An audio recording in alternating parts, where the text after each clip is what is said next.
11th में chemical bonding वाला, ये बस इतना समझना, ये उसी का भाई भाई वाला चैप्टर है, सेम टू सेम।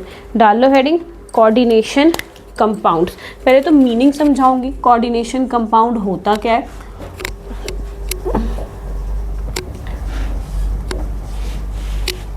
श्रेयस देखना डिविजिबल है कैमरे में जो लिख रही हूँ, ना कोऑर्डिनेशन कंपाउंड। अब आपको आयनिक बॉन्ड पता है, कोवलेंट बॉन्ड पता है क्या होता है, ये सारी चीज़ें जो छोटी क्लासेस में पढ़ा था सबको पता है। कोवलेंट कंपाउंड, आयनिक कंपाउंड्स क्या क्या होते हैं। तो अब देखो, एक होता है आपका कोवलेंट। आयनिक कौन से होते हैं, जिसमें आपका अगर कोई भी कंपाउंड, जैसे फॉर एग्जांपल Na है, वो अपना एक इलेक्ट्रॉन कंप्लीटली किसको दे देता है, Cl को दे देता है। ये कौन से बॉन्ड बनते हैं आपके, आयोनिक वाले बॉन्ड बनते हैं। कार्बन कार्बन के बीच में क्या बनता है हमेशा, covalent bond. Double bond, single bond, triple bond, ये सारे बॉन्ड क्या कहलाते हैं, कोवलेंट बॉन्ड करवाते हैं। तो इसमें क्या हो रहा था, ये एक इलेक्ट्रॉन अपना कंप्लीट ट्रांसफ़र कर रहा था, इसमें ये दोनों शेयर करते होते हैं। बट कोऑर्डिनेशन कंपाउंड के अंदर क्या होगा, दो लोग होंगे सेम टू सेम। एक लोग क्या होगा, इलेक्ट्रॉन रिच कहलाएगा, ठीक है, और दूसरा जो आदमी होगा ये इलेक्ट्रॉन रिच वाला है, ये इलेक्ट्रॉन डेफिशिएंट वाला लोग होगा, ठीक है। एक इलेक्ट्रॉन रिच, एक इलेक्ट्रॉन डेफिशिएंट वाले लोग कहलाते हैं। अब इन दोनों के बीच में जो बॉन्ड बनता है उस बॉन्ड को हम क्या कहते हैं, कोऑर्डिनेशन कंपाउंड कहते हैं। एक इलेक्ट्रॉन रिच और एक इलेक्ट्रॉन डेफिशिएंट कहलाएगा। इलेक्ट्रॉन रिच वाले का नाम लिख लो, इलेक्ट्रॉन रिच वाले को हम कहते हैं लुईस बेस। अपने आप नोट्स आप अपने बनाते रहेंगे इसके। इसको कहते हैं हम लुईस बेस और इसको कहते हैं हम लुईस एसिड। आगे अगर मैं लुईस एस और लुईस बेसिड का नाम लूँ तो वो आपको चीज़ें पता होती रहनी चाहिए। एग्जाम्पल में भी आपको नाम लिखवाते रहती हूँ, अपने 11th में भी पढ़ा होगा। NH3, H2O, ये सब क्या होते हैं, इलेक्ट्रॉन रिच। 9th में आपने स्ट्रक्चर बनाया होगा या 10th में भी, जिसमें आपको NH3 के ऊपर हमेशा दो लोन पेयर्स दिखाई देते हैं, फ्री इलेक्ट्रॉन्स दिखाई देते हैं। एक्स्ट्रा इलेक्ट्रॉन है ना, तो इनको क्या कह रहे हैं, इलेक्ट्रॉन रिच, या इनको हम क्या कहते हैं, लुईस बेस कहते हैं। H2O के ऊपर भी होता है। तो ये सारे एग्जाम्पल आप इसमें लिख सकते हो। लुईस बेस के अंदर लिख लो एग्जाम्पल। लुईस इसके अंदर आप लिख सकते हो डेफिशिएंट, Zn वाला जिंक की एग्जाम्पल लिख लो, Zn+2, निकल, आयरन, कोई सा भी आप लिख सकते हो, Zn+2। प्लस का साइन किसके ऊपर आता है, जो इलेक्ट्रॉन लूज कर देता है, ठीक है। तो इलेक्ट्रॉन क्या हो गया, डेफिशिएंट। ये मत समझना कि मैम ने यहाँ तो डेफिशिएंट लिख दिया और नीचे प्लस का साइन क्यों लिखा। क्लियर है कि इलेक्ट्रॉन डेफिशिएंट क्यों बोल रही हूँ इसको। अब इन दोनों के बीच में जो बॉन्ड बना उस बॉन्ड को क्या कहा मैंने, कोऑर्डिनेशन कंपाउंड्स कहते हैं। तो जो बड़े बड़े नेम होते हैं ना, बड़े बड़े नेम जो पूरा ब्रैकेट्स में इतने लंबे लंबे चौड़े चौड़े नेम लिखे रहते हैं, उसी को हम कहते हैं कोऑर्डिनेशन कंपाउंड वाले। कोऑर्डिनेशन कंपाउंड की डेफिनेशन भी लिखी हुई है, लिखना ज़रा आप लोग छोटी सी डेफिनेशन।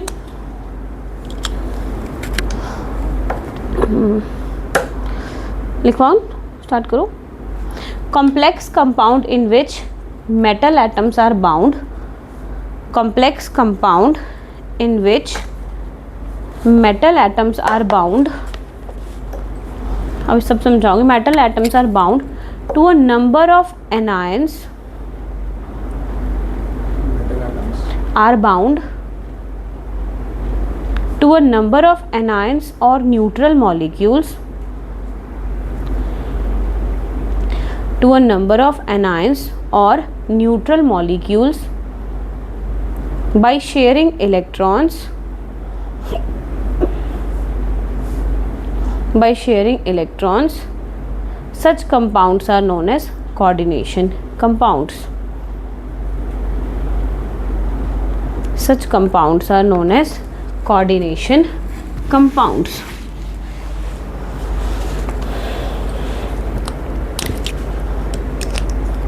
काफ़ी सारी आपको एग्जाम्पल भी मिल जाएगी। एक एग्जाम्पल लिखती हूँ जिसमें मैं लिख रही हूँ Fe ब्रैकेट में Cn6 और होल ब्रैकेट -3। जो ऐसे बड़े बड़े कंपाउंड्स होंगे ना, इसी को क्या कहते हैं हम, कोऑर्डिनेशन कंपाउंड कहते हैं। तो इसके अंदर अभी अपनी डेफिनेशन लिखी ना, मेटल, सेंट्रल मेटल एटम, तो इसको बोलते हैं हम सेंट्रल मेटल एटम। लिखो, सेंट्रल मेटल एटम कह लो या आयन कह लो, वो डिपेंड करता है कब वो क्या चीज़ वो बनेंगे। जो चीज़ इस ब्रैकेट के अंदर होगी उसको हम लीगेंड या जो लाइगेंड बोलते हो, लीगेंड या लाइगेंड कहते हैं, जो छोटे ब्रैकेट के अंदर होती है। एंड पूरा का पूरा इंटायर सब पूरे का पूरे ब्रैकेट के अंदर क्या कह दोगे आप, कोऑर्डिनेशन कंपाउंड, जिसको मैंने CC से रिप्रेजेंट किया है। पूरे इंटायर को जो बिग ब्रैकेट के अंदर ये सब कुछ आ गया, ये क्या है आपका सेंट्रल मेटल एटम, और एक आपका क्या हो गया, लीगेंड हो गया। तो यहाँ पे जो लीगेंड है ना, वो हमेशा क्या होगा, लुईस बेस होगा। अब लुईस बेस कौन था, इलेक्ट्रॉन रिच था या डेफिशिएंट था, ये मुझे नहीं पता, बताओ। लुईस बेस कौन था, रिच, इलेक्ट्रॉन रिच वाले को हम यहाँ पे लुईस बेस कहते हैं। अगर मैं मतलब इसको तोड़ दूँ ना, अगर इस सबको तोड़ दूँ, अभी नहीं तोड़ना आएगा, अभी at the end of today's class आपको ब्रेक करना भी आ जाएगा, तो ये बन जाएगा Fe3 पॉजिटिव, अगर आयरन को मैं बाहर लेके आ जाती। तो ये चीज़ें अभी हमें नहीं पता, बस बेसिक चीज़ें पता करनी है। Lewis acid, Lewis base, coordination compound लिखने का क्या तरीका होता है, जिसमें सेंट्रल मेटल एटम होता है या कोई ना कोई लीगेंड्स होते रहते हैं, ठीक है। अब इसके बाद आपको एक चीज़ और बतानी है आपको, ये आपने क्या बोला, हमेशा क्या होता है, इलेक्ट्रॉन रिच होता है, ठीक है। अब इसके बाद अगर कोई भी हमारे पास सेंट्रल मेटल आयन आए या कोई भी है, तो इसको स्टेबलाइज करने के लिए हमें काउंटर आयन चाहिए होता है। अब हमें काउंटर आयन भी नहीं पता क्या होता है, मतलब ओवरऑल चार्ज को स्टेबल करोगे तभी तो एक कंपाउंड फिक्स बन के रहेगा, तो इसके लिए हमें चाहिए काउंटर आयन। तो अभी उस काउंटर आयन के बारे में हम कुछ भी नहीं जानते। एक और एग्जाम्पल लिखो जिसमें आप लाइगेंड लुईस Ni ब्रैकेट में H2O, ब्रैकेट में H2O, और इसके ऊपर चार्ज है +2 का चार्ज लिखा है मैंने, +2 का चार्ज लिखा। इसमें लाइगेंड और सेंट्रल मेटल एटम समझ जाओगे, लग गया पता सबको, सुरेश पता। ये क्या है आपका सेंट्रल मेटल आयन, ये क्या है आपका लीगेंड है आपका।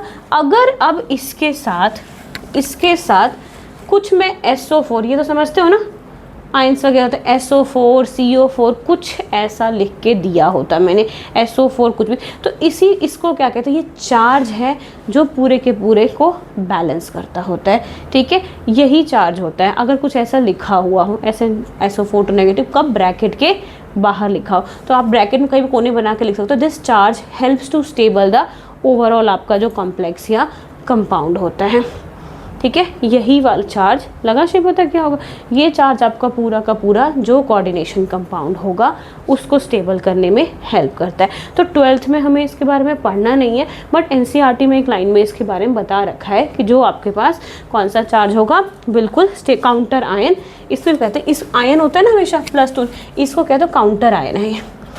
काउंटर आयन जो पूरे के पूरे चार्ज को स्टेबलाइज करता होता है। अब दूसरी प्रॉपर्टीज़, एक प्रॉपर्टीज़ तो पता चल गया, रिच, डेफिशिएंट, ये वो सारी चीज़ें होती है। अब लिखो जो कोऑर्डिनेशन कंपाउंड है, ये आयनिक कंपाउंड के बारे में जानते हो, पानी में घोल दूंगी तो Na और पॉजिटिव और Cl नेगेटिव अलग अलग हो जाता है कि नहीं होता है, हो जाएगा। बट जो कोऑर्डिनेशन कंपाउंड है that are non ionizable in water, ये कैरेक्टर इसकी रिमार्केबल प्रॉपर्टी है, that is non ionizable in water. Non ionizable लिख दो, मतलब पानी में डिज़ोल्व नहीं होता है। इस कॉम्प्लेक्स को आप पानी में डालोगे तो ये नहीं डूबने वाला है। CC, हाँ, कोऑर्डिनेशन कंपाउंड्स, हाँ, पूरा का पूरा अगर पानी, जैसे NaCl को मैं डुबा दूँ तो टूट जाते हैं ना पॉजिटिव नेगेटिव में, अगर मैं CC को NH कोऑर्डिनेशन कंपाउंड को डालूंगी तो ये पानी में नहीं डूबने वाले हैं, ठीक है। अगर हम ज़बरदस्ती करें, कोई टेक्निक से कोई मेथड्स लगाएंगे तब तो ये डिज़ोल्व करेंगे, बट अपने आप दे आर नॉन आयनाइजेबल, ये आयनाइजेबल होते ही नहीं हैं। एग्जाम्पल में लिख सकते हैं नॉन आयनाइजेबल के, एग्जाम्पल करें कोई, लिखना निकल वाला लिखो, मैंने ऐसे काफ़ी सारे एग्जाम्पल लिखे हैं बट एक ही लिखेंगे हम। नॉन आयनाइजेबल निकल Cl2NH34, पूरा इस तरीके से आप लिख सकते हो इसको। ये नॉन आयनाइजेबल कंपाउंड है। और भी कोई रिएक्शन आप लिखना चाहो तो बाकी सारे भी बहुत सारे होते हैं। अब कुछ टर्म्स के बारे में हम पढ़ने वाले हैं, जो एनसीईआरटी में टर्म्स वगैरह दी रहती है। बेसिक क्लियर है क्या क्या चीज़ें थी। अब आप हेडिंग डालो terms related to coordination compounds. Terms related to coordination compounds. Lewis एस लुईस बेस मत भूलना, और counter ion, central metal ion, क्योंकि कई बार वही वर्ड्स यूज़ होंगे आपके। Terms coordination compounds. पहला लिखो कॉम्प्लेक्स आयन और कोऑर्डिनेशन एंटिटी। पहला है आपका कॉम्प्लेक्स आयन और कोऑर्डिनेशन एंटिटी, ENTITY। इसके अंदर पहले लाइन लिखो, 2-3 लाइनें हैं, फिर आगे चलेंगे। लिखवाऊं? An electrically charge species, an electrically charge species in which central neutral metal atom, central neutral metal या एटम और एटम, सेंट्रल न्यूट्रल मेटल और एटम और आयन, कुछ भी हो सकता है, वो मेटल भी हो सकता है, आयन भी हो सकता है, एटम भी हो सकता है। An electrically charge species in which central neutral metal atom और ion is surrounded by number of ions, is surrounded by number of ions or molecules।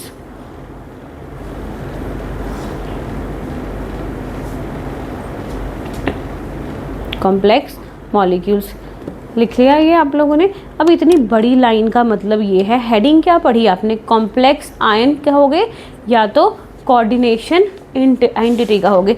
तो आयन की बात है ना, जिसमें कहा गया है कि आपका सेंट्रल मेटल एटम जो है वो काफ़ी सारे कॉम्प्लेक्स आयन या न्यूट्रल मॉलिक्यूल के साथ घिरा रहेगा, तो उसको क्या कहते हैं? कोऑर्डिनेशन एंटिटी या तो कॉम्प्लेक्स आयन कहते होते हैं।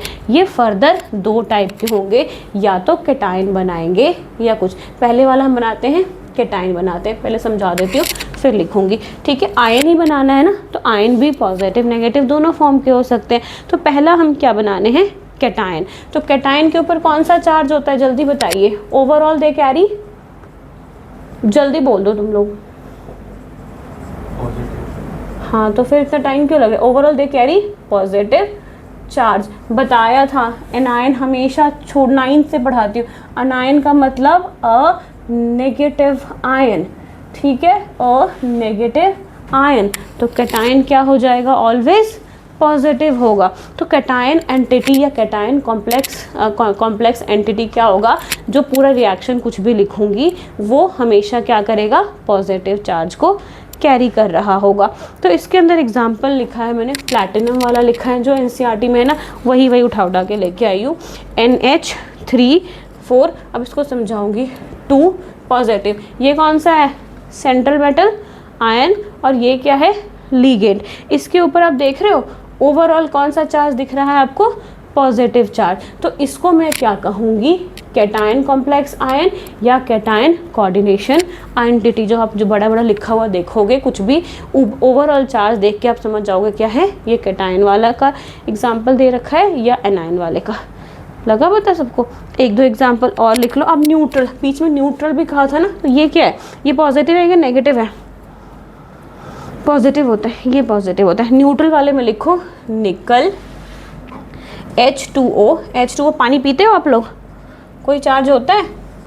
ये जो है ये न्यूट्रल है, लाइगेंट यहाँ पे क्या है? न्यूट्रल, और ओवरऑल क्या है? Plus charge.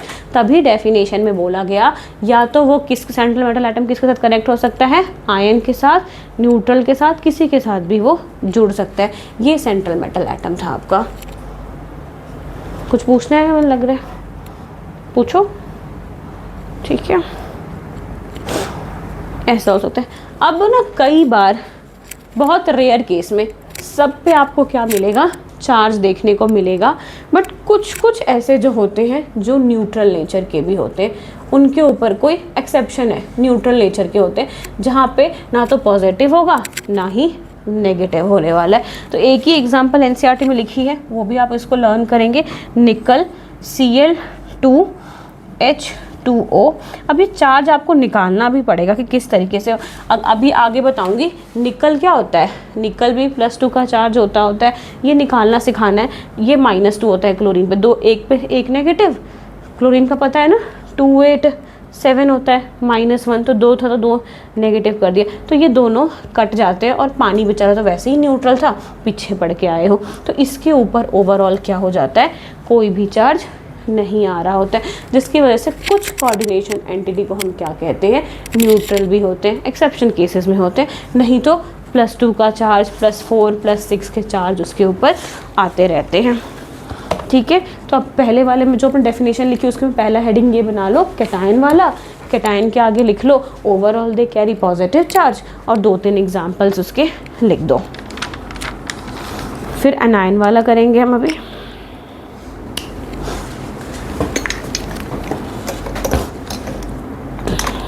चलता है मार्कर, करें एनायन, सेकेंड एनायन लिख के हेडिंग डाल दो, ओवरऑल दे कैरी कौन सा चार्ज, नेगेटिव चार्ज। फिर उसके अंदर भी एग्जाम्पल्स करते हैं हम।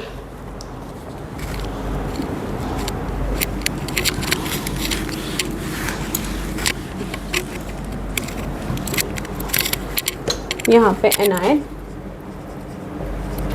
And overall they carry negative charge, इसमें भी एग्जाम्पल है FeCN जो हमने पहले लिखा था 6 और 4 नेगेटिव, या -4 लिख लो या 4 नेगेटिव लिख लो।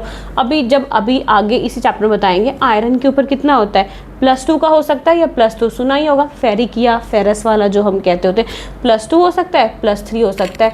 इसके ऊपर कितना होता है पता है, इसके ऊपर होता है -6 का चार्ज है, इसके ऊपर -6। अगर तो ये इस केस में ये यहाँ पे 4 लिखा हुआ है, तो इस केस में आयरन क्या होगा, 2 होगा, 6 - 2 कर देंगे तो कितना बचेगा, 4 नेगेटिव बचा ही होगा। अगर ये आयरन यहाँ पे +3 के ऑक्सीडेशन स्टेट में रहता तो यहाँ पे -3 वाला कॉम्प्लेक्स बन के फॉर्म हो जाता।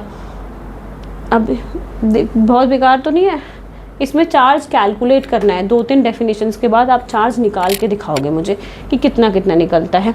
और एग्जांपल लिखो एक और कोई, Zn वाला लिखते चलिए और ये अपना बनाते जाना। ये मैं फ़िलहाल तो आपको गिवन दे रही हूँ, बाद में गिवन नहीं होगा। Zn Cl2, फिर इसमें है CN4,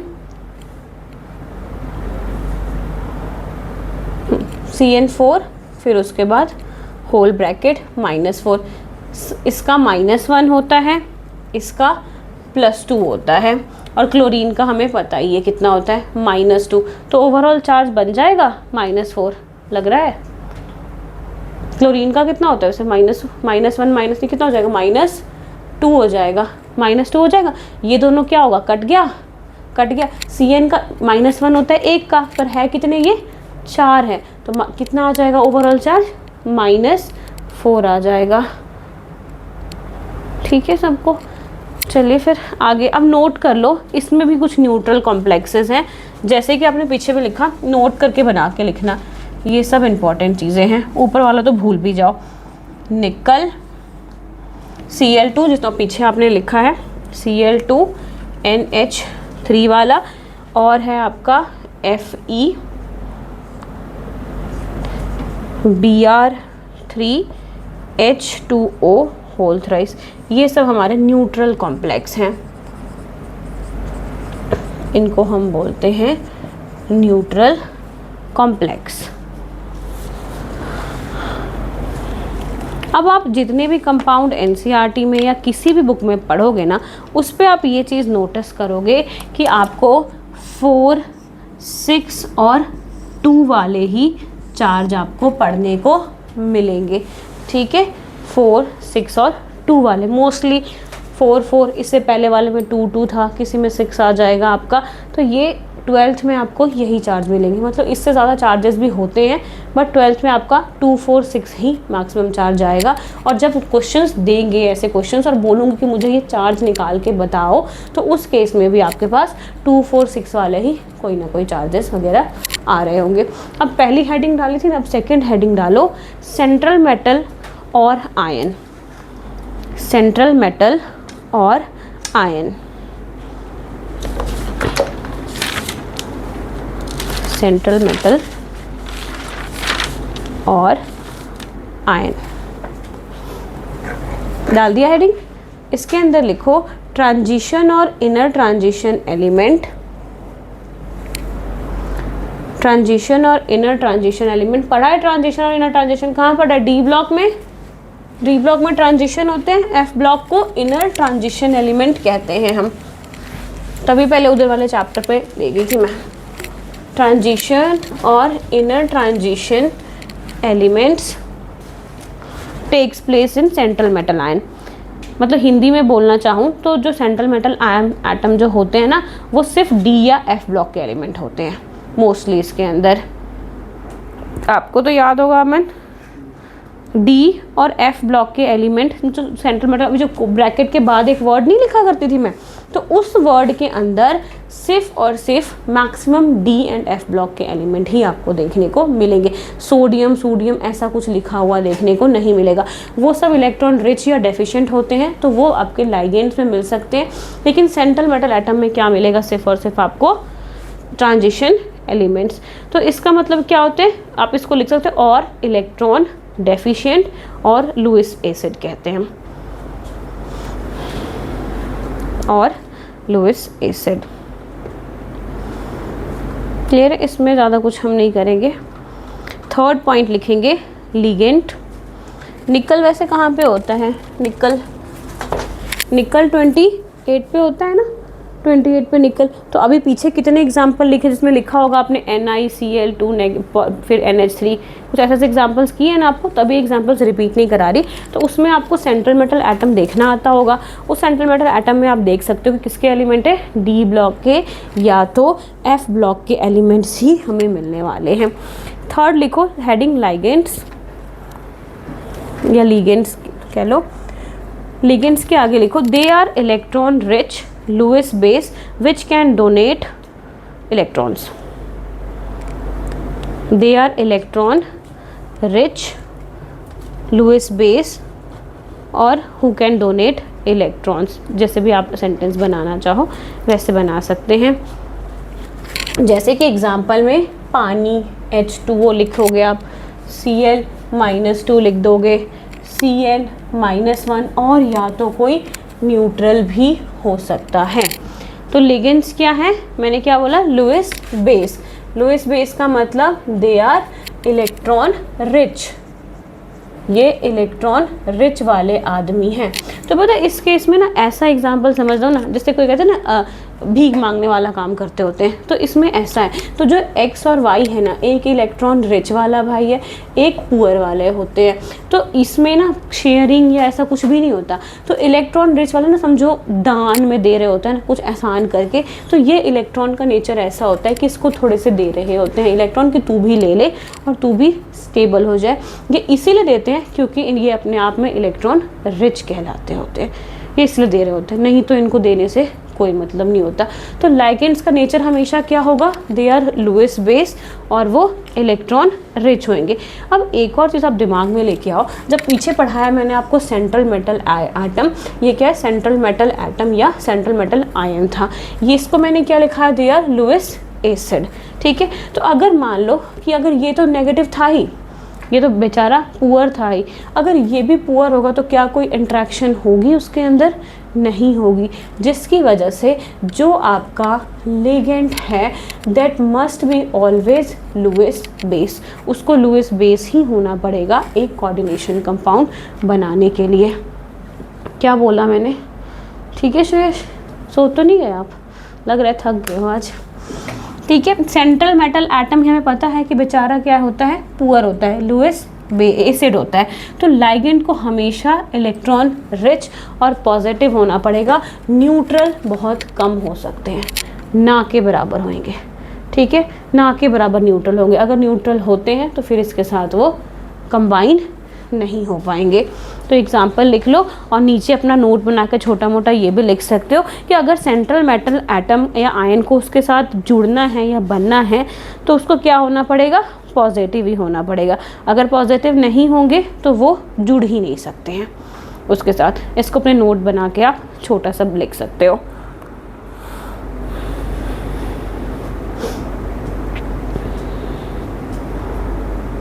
अभी किस तरीके से अटैक करेंगे, किस तरीके से बॉन्ड बनाते हैं उसकी बात, सिंपल बेसिक डेफिनेशंस वगैरह यहाँ पे हमारी ख़त्म हो गई।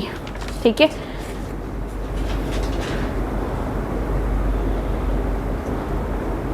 अब नेक्स्ट हेडिंग डालोगे आप यूनिडेंटेट, UNIDENTED। डेंटेट से कुछ याद आ रहा है? डेंटल वाले डॉक्टर होते हैं, डेंटेट।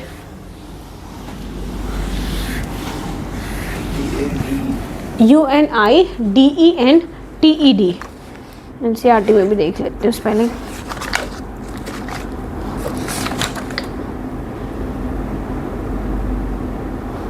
UNIDENTATE है, स्पेलिंग में हमेशा गलत लिखती हूँ।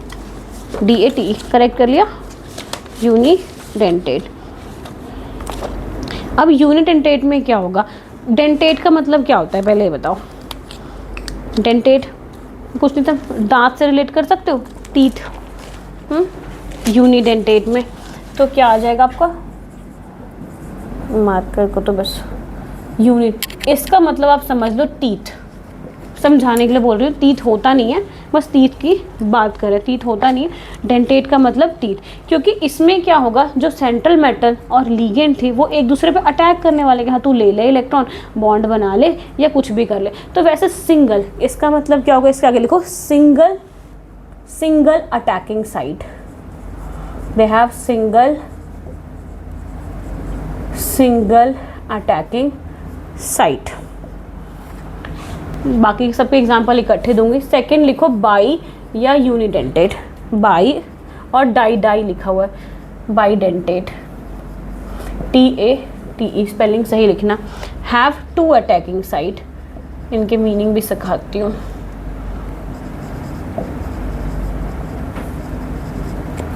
Have two attacking site.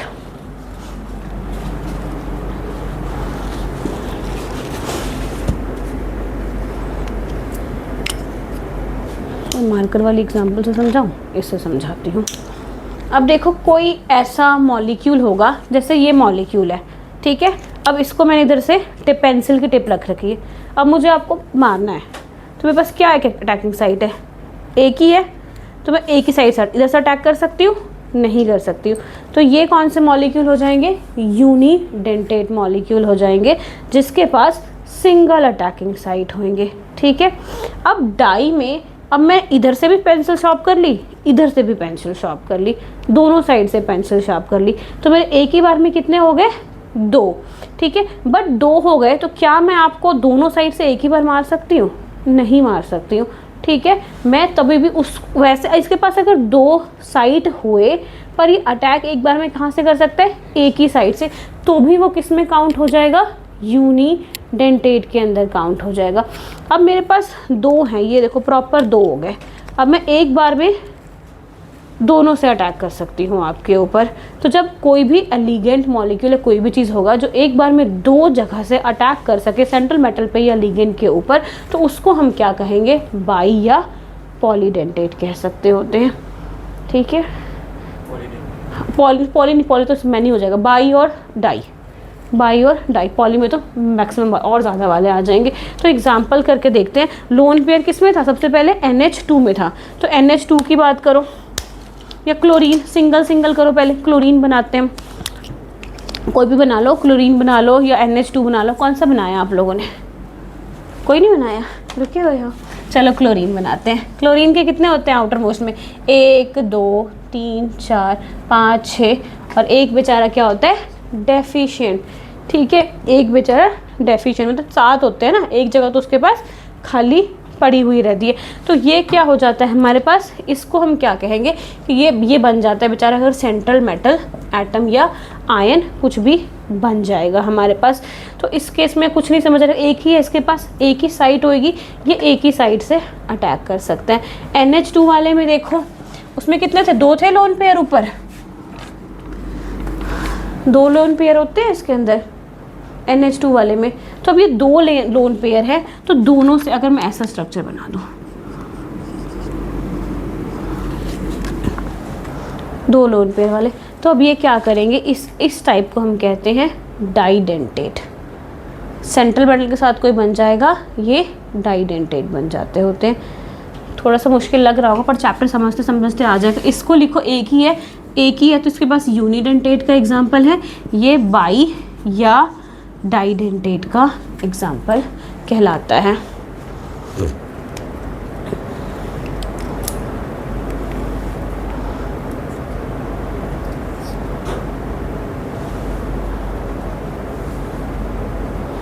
अगर कोई चीज़ ना ऐसी लिखी होती, एग्जाम्पल सोच, COO नेगेटिव फिर COO नेगेटिव, 2 नेगेटिव एक ही जगह दिख रहे हैं आपको, तो ये एग्जाम्पल होगा बाइडेंटेट का।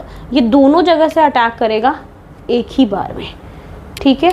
इसके पास एक ही था ना, तो ये यूनी होता है, ठीक है। इसमें भी ना 2 नेगेटिव आ जाएंगे लोन पेयर की वजह से, और ये एग्जाम्पल तो उससे ज़्यादा क्लियर होगा। इसमें दिख रहा है 2 नेगेटिव आपको अलग से दिख रहे हैं, तो ये कोई स्ट्रक्चर है प्रॉपर, ये एक ही बार में 2 जगह से किसी चीज़ को अटैक कर सकता होता है। तो ये बाइडेंटेट का या डाइडेंटेट के एग्जाम्पल्स होते हैं। काफ़ी सारे और भी एग्जाम्पल्स हैं, एक NCERT में लिखा हुआ है जिसको ना आपको ये लिख के मिलेगा, EN बस लिखा होगा, छोटा EN। तो इसका नाम लिखो इथाइलिन डायमीन। इथाइलिन डायमीन, मैं स्ट्रक्चर भी बनाऊंगी, इसका स्ट्रक्चर बनाना है, साइड में स्टार लगा के बनाएंगे आप लोग। इथाइलिन डायमीन का, EN का, CH2 NH2, इसका स्ट्रक्चर बना हुआ है CH2 NH2, फिर है CH2 NH2। तो इसके पास दोनों N है, दोनों N के पास क्या होगा, लोन पेयर होगा, मतलब पहला अटैकिंग साइट ये हो गया, दूसरा अटैकिंग साइट ये हो गया। तो ये एग्जाम्पल किसका हो गया, डाइडेंटेट का, और इसका नाम है इथाइलिन डायमीन अमीन, जिसको हम शॉर्ट में EN के नेम से भी आपको आएगा, इथाइलिन डायमीन, जिसको हम EN के नेम से भी जानते होते हैं। लास्ट एग्जाम्पल हम पढ़ेंगे पॉलीडेंटेट का।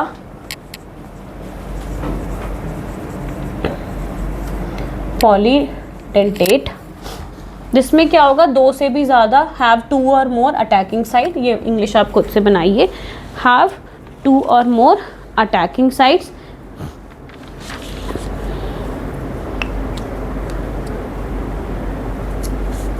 दो से भी ज़्यादा क्या होते हैं इनके अंदर, अटैकिंग साइट प्रेजेंट होते हैं। तो इसमें बनाते हैं हम एग्जाम्पल, इसी का उल्टा बनाती हूँ, लिखो CH2 ये N वाला भाई, ठीक है। अब ये स्ट्रक्चर इतने पे नहीं रुका, यहाँ पे तो इतने पे रुक रहा था ना, अब इसमें और भी चीज़ लगे हुए हैं, ये देखो इसमें लगा हुआ है CH2COO नेगेटिव, CH2COO नेगेटिव, फिर इस N के साथ भी ऐसे ही लगा हुआ है।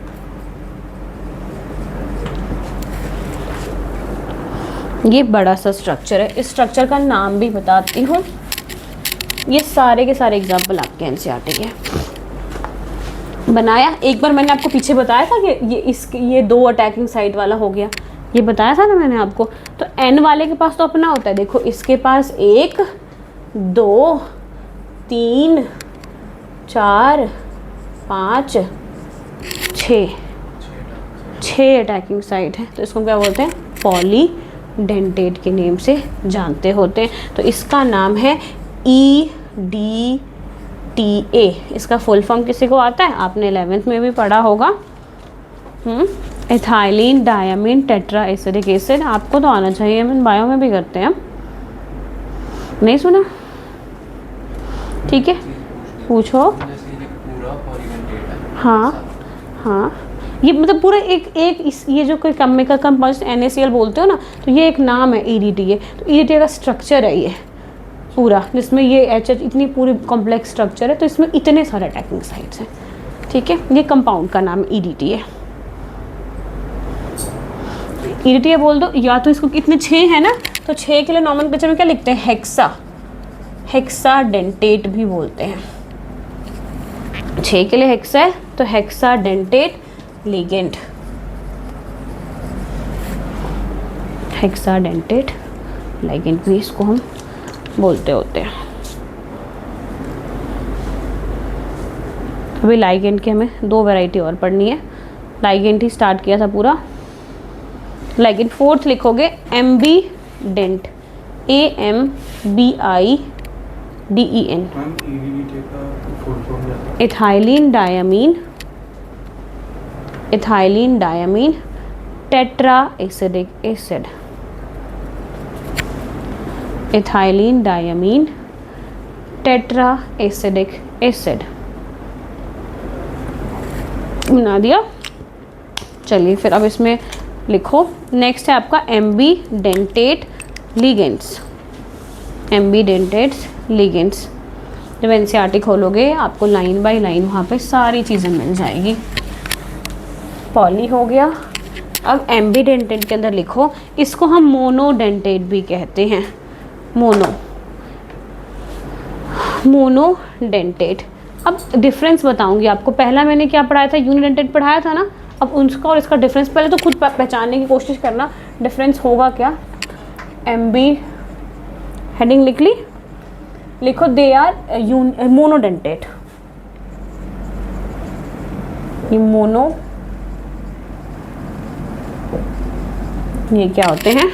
मोनोडेंटेट। तो जो पहले आपने पढ़ा था, तो पहले वाले में बस यही था, एक ही पेन था, एक ही अटैकिंग साइड था। ठीक है, इस बेचारे के पास एम्बीडेंट के अंदर 2 अटैकिंग साइट हो सकते हैं, बट वो अटैक कहाँ से कर पाएगा? एक ही साइड से, एक टाइप में। तभी इनको मोनोडेंटेट या एम्बीडेंटेट लिगेंड्स बोलते होते हैं।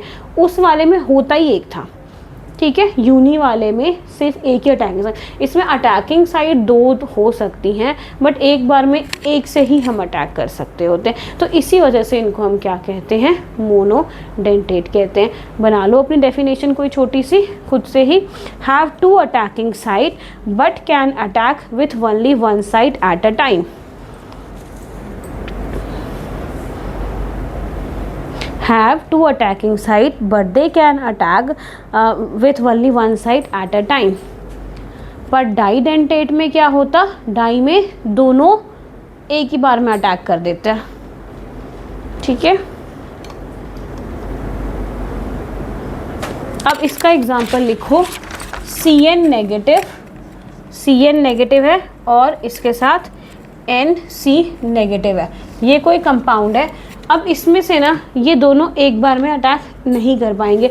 इस ऐसे केस में पहले ये एक बार ये अटैक करेगा, फिर दूसरी बार में C अटैक कर सकता है, दोनों एक बार में नहीं कर सकते। तो ये एम्बीडेंट लिगेंड्स के एग्जांपल्स कहलाते हैं। ऐसे बहुत सारे एग्जांपल है और भी मैंने लिखे हुए हैं। NO2 वाला लिखा हुआ है, ONO वाला लिखा हुआ है।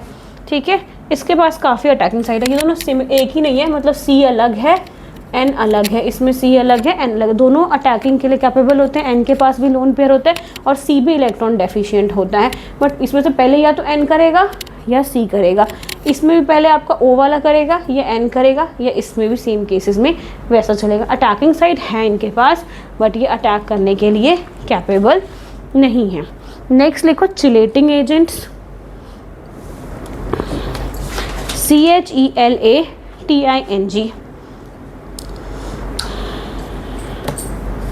CHELATING, CHELATING, chelating ligands. Hindi में मीनिंग बता रही हूँ पहले। चिलेटिंग लिगेंड्स उनको कहते हैं जहाँ पे हमारा सेंट्रल मेटल एटम चार अलग अलग लाइगेंड के साथ बाउंड होता है। रिपीट करिए, सेंट्रल मेटल एटम 4 अलग लिगेंड्स के साथ बाइंड होता है। जैसे कि आप बीच में आयरन लिख लो, आयरन है, ये इधर भी Cl, इधर भी Cl, इधर भी Cl, इधर भी, ये क्या है, ये है आपका सेंट्रल मेटल आयन, और ये आपके 4 different type of chelating ligands है। लिगेंड्स बोलो, लिगेंड्स बोलो, पहले गलत बोल दिया, इसको कहते हैं लिगेंड्स। मतलब एक सेंट्रल एटम 4 अलग लिगेंड्स के साथ बाउंड है, तो इस टाइप के स्ट्रक्चर को हम कहते हैं चिलेटिंग लिगेंड्स।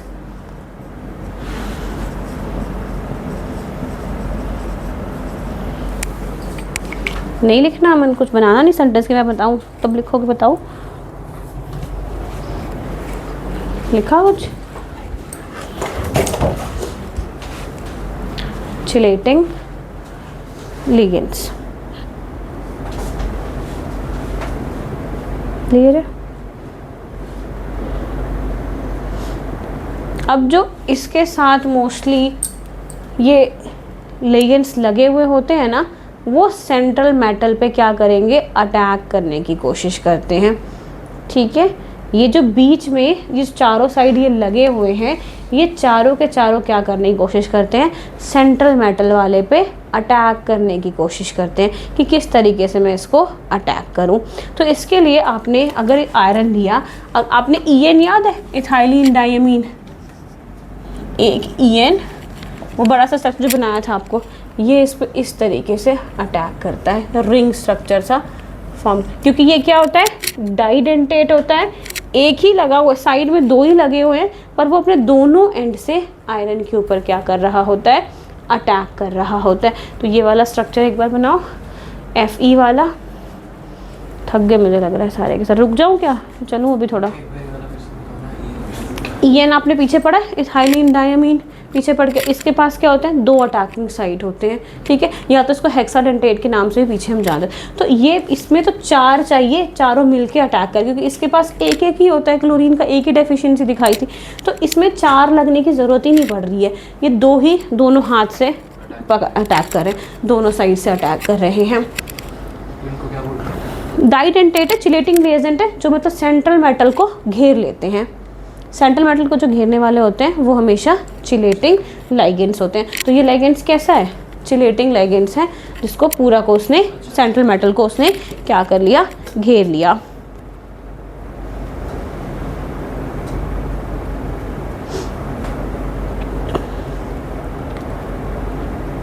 लिखो, सच लिगेंड्स मतलब EN वाले के बारे में लिख रहे हैं। सच ligands uses 2 or more donating atoms. Such ligands uses 2 or more donating ligand atom is called chelating ligands.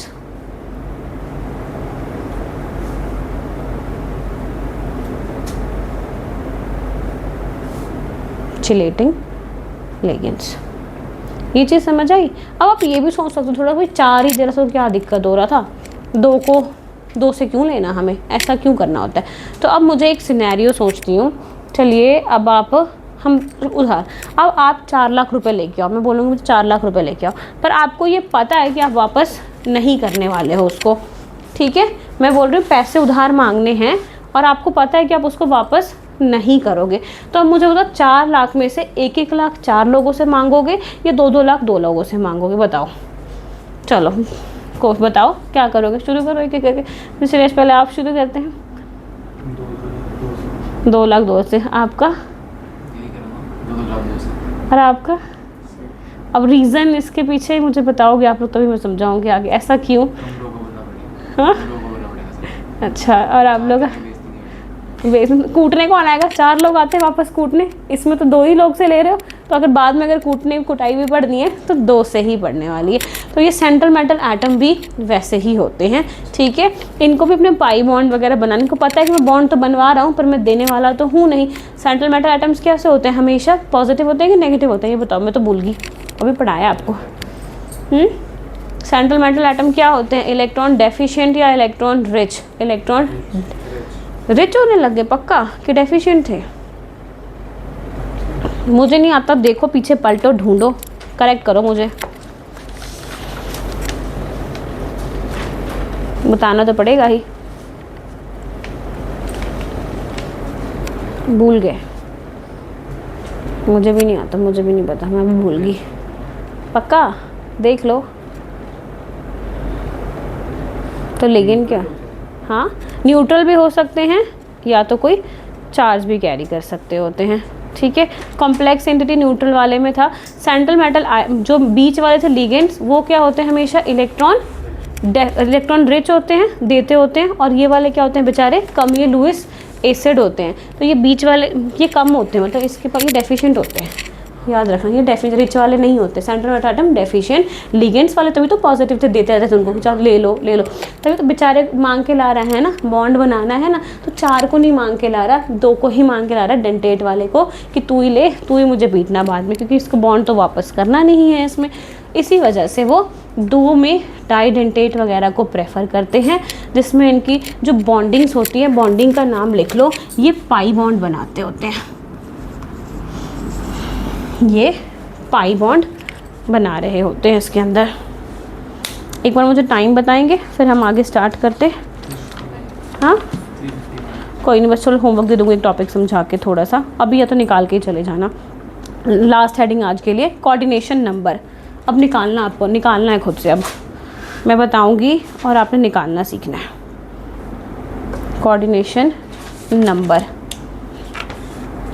इसके अंदर लिखो definition, the number of coordinate bond, the number of coordinate bond formed by central metal atom या ion, the number of coordinate bond formed by central metal atom or ion with the ligands, with the ligands। Hindi में इसका मतलब है कि ये जो central metal atom था उसने कितने कोऑर्डिनेट बॉन्ड बनाए हैं अपने आस पड़ोस वाले लिगेंड के साथ, ठीक है। तो इसमें आपको मुझे वही निकाल के बताना है कि कितने नंबर बनाए। अगर यूनिडेंटेट है, मतलब यूनिडेंटेट कहूँगी तो सिंगल बॉन्ड है, ठीक है, तो उसमें क्या हो जाएगा सिंगल, ठीक है। डाई में कितने हो जाएंगे, डिपेंड। अब एक और चीज़ समझा है, तो पहले लिखो, डेफिनेशन लिख लिया आप लोगों ने, डेफिनेशन लिखी। तुम ही लोग सबसे अच्छे बच्चे, एकदम गूंगे से हो, सही है, कुछ बोलते भी नहीं हो। अभी आप लोग जगह 9th होती, एकदम ची ची करते रहती है वो लोग, टिकते नहीं है वो लोग। चलो इसमें ये चीज़ साथ साथ नोट कर लेना, तब काम आएगा आपको। अगर मैं बोलूँ डाइडेंटेट, अभी डाइडेंटेट का स्ट्रक्चर बनाया था ना आपने, डाइडेंटेट, इसमें कितने बॉन्ड हो सकते हैं, 2 बंदे होते हैं ना इसके अंदर, एक्स और वाई होते हैं, दोनों कितने कितने बॉन्ड लगाते हैं, ये 2 लगा रहा होता है, ये 2 लगा, तो 1 होता तो कितना लगाता, 2, और इसमें 2, टोटल कितने बॉन्ड बनेंगे, 4 बॉन्ड बनेंगे। डाइडेंटेट में 4 बॉन्ड बनेंगे। एक मैंने हेक्साडेंटेट लिखा था, उसमें कितने बन सकते हैं, हाँ जी, हेक्साडेंटेट में 6 बॉन्ड आपके बन जाएंगे। अगर ये तो 2 ही बनाता, अगर मैं 2 लिख देती तो, अगर सिर्फ डाई होता, एक ही लोग होते, एक्स 2 सेकेंड में, हाँ जी, एक्स अगर एक ही आदमी होता तो 2 बॉन्ड बनाता, पर मैं 2 डाइडेंटेट की बात कर रही हूँ। ईएन का एग्जांपल याद है, ईएन इधर से इसने भी 2 दिया था, इसने भी 2 दिया था, टोटल कितने बॉन्ड बने थे, 4 बॉन्ड बने थे आपके। अब मुझे इसमें फाइंड करके दिखाओ आप लोग, FeCN4 -2,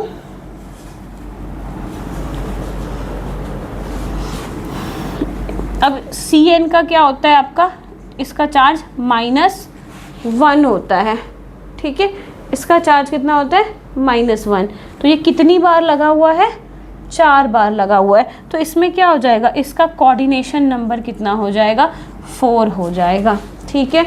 हम लिगेंड का ही बताएंगे अभी बीच में, ये लिगेंड का चार्ज कितना होता है, Cn का कितना होता है, -1, कितनी बार ये लगा हुआ है, 4 बार, मतलब इसका स्ट्रक्चर कैसा, ये क्या है, सेंट्रल मेटल आयन है, और लिगेंड भाई कहाँ है, यहाँ पे लिगेंड भाई प्रेजेंट है, और इन चारों ने अपना एक एक बॉन्ड देके बेचारे को घेरा होगा, ठीक है।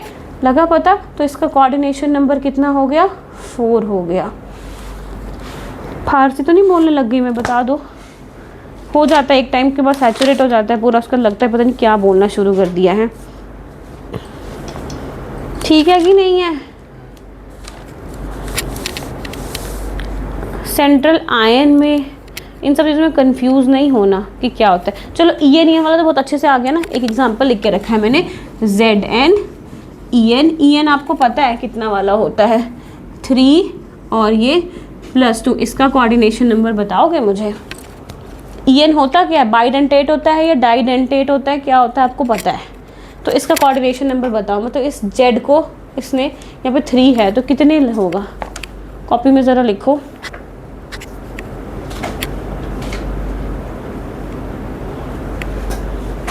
नंबर बता दो जिसको हो गया। बाकियों का भी सुनती हूँ ज़रा, फिर आपका आंसर गलत है सही बताऊंगी।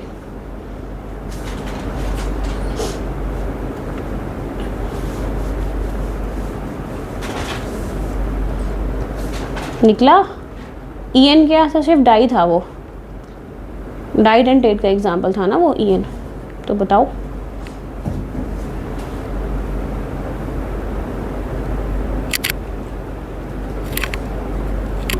हाँ मैन,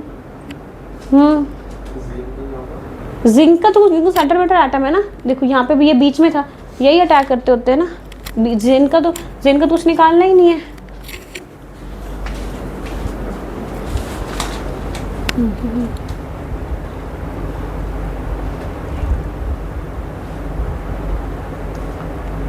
सबसे बनाया था ना मैंने इसका, बस जरन की जगह कुछ F ही लिखा हुआ था ना मैंने, और वो 2 था। कितना? 4 होएगा? बताती हूँ, एक और बच्चे का आंसर भी आना बाकी है। देख ले, पक्का 4 ही होएगा। आपका कितना निकला? मैंने कुछ निकला ही नहीं।